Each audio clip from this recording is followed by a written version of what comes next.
Hello everyone.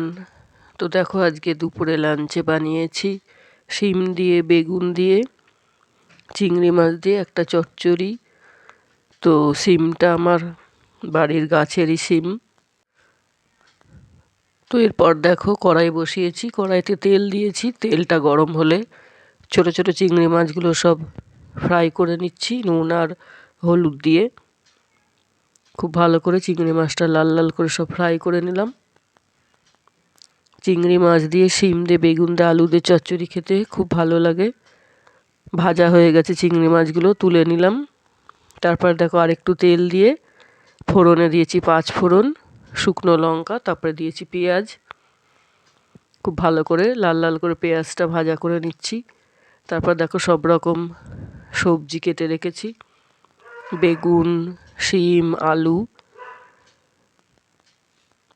সেগুলোকে একটু fry করে নেব তেলের মধ্যে।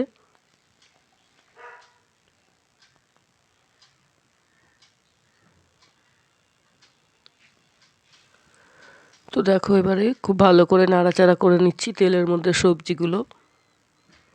তো এখন শীতকাল, সব রকম সবজি পাওয়া যাচ্ছে বাজারে।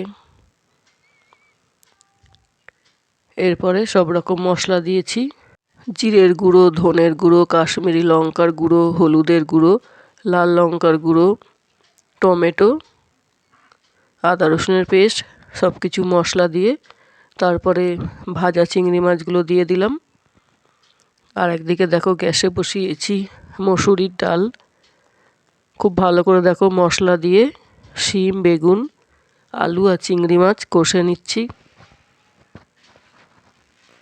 খুব ভালো করে কষানো হয়ে গেল।